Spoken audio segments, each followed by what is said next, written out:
Hi everyone, this is Sonia here. Welcome back to my YouTube channel. आज मैं आपके सामने एक बहुत ही इम्पॉर्टेंट वीडियो लेकर आई हूँ जिसमें मैं कपालभाति प्राणायाम के बारे में आपसे बात करने वाली हूँ। मेरी पुरानी जो इससे पहले जो वीडियो रिलीज़ हुई है उसमें मैंने अनुलोम विलोम प्राणायाम के बारे में आपको बताया था। इस वीडियो में और जो मेरा नेक्स्ट वीडियो है उसमें हम ब्रीदिंग टेक्निक्स के बारे में बात कर रहे हैं, और अगर आप देखेंगे तो ये सारी की सारी वीडियोस इंटरलिंक्ड हैं। तो आपको सारी की सारी ब्रीदिंग टेक्निक्स करनी पड़ेंगी अगर आप चाहते हैं गुड रिजल्ट्स, अगर आप चाहते हैं कि आपकी लंग्स स्ट्रांग हो, अगर आप चाहते हैं कि आपको ब्लड प्रेशर से कोई आपका हाइपरटेंशन ना हो आपको, अगर आप चाहते हैं कि आपको डिप्रेशन ना हो, अगर आप चाहते हैं आप वेट लूज़ करना चाहते हैं, तो स्पेसिफिकली ये वाला वीडियो आपके लिए है। तो आप एक कंफर्टेबल योगा मैट पे बैठ जाइए। नहीं तो आपको मैंने पहले भी बताया था कि आप एक चेयर ले सकते हैं, कंफर्टेबल चेयर ले सकते हैं जिसकी बैक स्ट्रेट होनी चाहिए।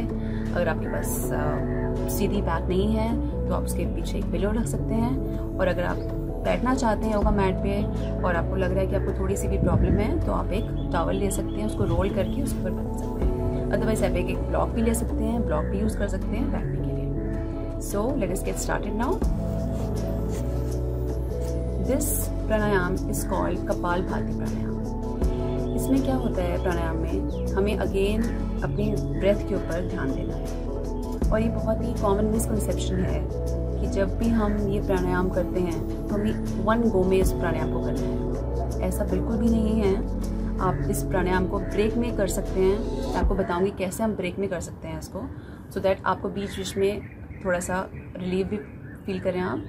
इस प्राणायाम को अगर आप बिगिनर हैं बिल्कुल भी आप कंटिन्यूसली नहीं कर सकते, नहीं करना चाहिए आपको, क्योंकि कभी कभी हम बिजी हो जाते हैं, कभी कभी हमारा सर भारी हो जाता है। जब भी आप कोई भी योगा प्रैक्टिस करते हैं तो मेरी ये सजेशन होती है, अगर आपको वो प्रैक्टिस अनकंफर्टेबल फील हो रही है, आप कुछ टाइम तक करते आ रहे हैं, आप बिजी हो रहे हैं या आपका सर भारी हो रहा है, चक्कर आ रहे हैं, इमीडिएटली आपको वो प्रैक्टिस स्टॉप कर देनी है और नॉर्मली ब्रीथ करना शुरू कर देना है।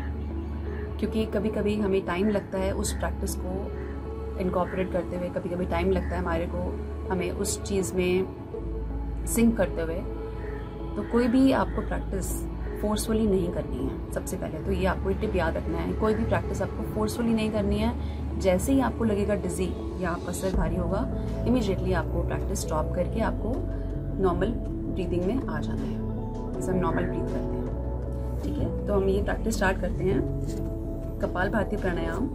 इसमें आप अपने दोनों हाथों को या तो मुद्रा की पोजीशन में बैठ सकते हैं या आप नॉर्मली दोनों हाथों को रेस्ट कर सकते हैं दोनों नीज के ऊपर। आपको अपनी हेड, नेक और स्पाइन बिल्कुल सीधी रखनी है।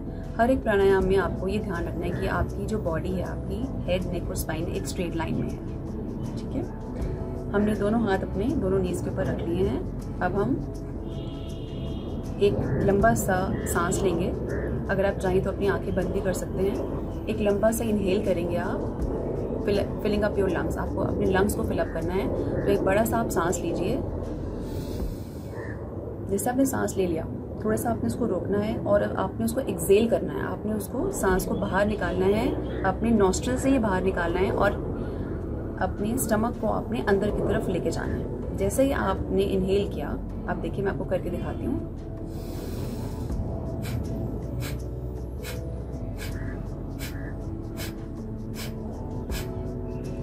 आपको ऐसे एक्सेल करना है, और जब भी आप एक्सेल करते हैं, जब भी आप सांस बाहर निकालते हैं, आपका स्टमक अंदर की तरफ होता है। ठीक है, और जब आप इनहेल करते हैं तो आपका स्टमक बाहर की तरफ होता है। तो जब आपने एक लंबा सा इनहेल किया, उसके बाद आपने उसको सांस को रोका कुछ सेकेंड के लिए और फिर आप एक्सेल किया एटलीस्ट 10 टाइम्स।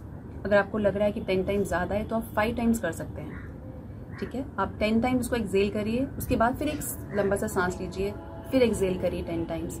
ऐसे करते करते आप 5 राउंड्स कर सकते हैं।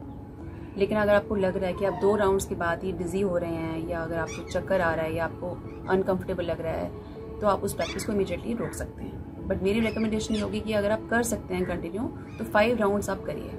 वन गो में आपको 50 या 100 नहीं करना। ये मेरी रिकमेंडेशन है, क्योंकि मैंने भी ऐसे ही स्टार्ट किया था कि आपने पहले एक बारी सांस लिया, 10 बारी आपने उसको एक्सेल आउट किया, फिर आपने एक लंबा सांस लिया, फिर 10 बारी उसको एक्सेल आउट किया। ऐसे करते करते आप 5 बारी राउंड्स करेंगे। मैं आपको 2 राउंड्स करके दिखाती हूँ। I hope you can follow me. हाथ मेरे दोनों मेरे नीज के ऊपर हैं। तो लेट अस इनहेल डीपली। आपको थोड़ा डीपली इनहेल करना है, आपको सांस डीपली लेना है।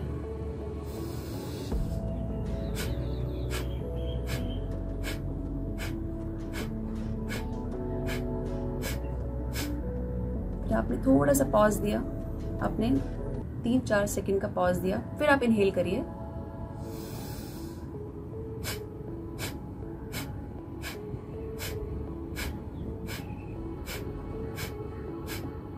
फिर आप पॉज दीजिए 3-4 सेकंड का, फिर इनहेल करिए।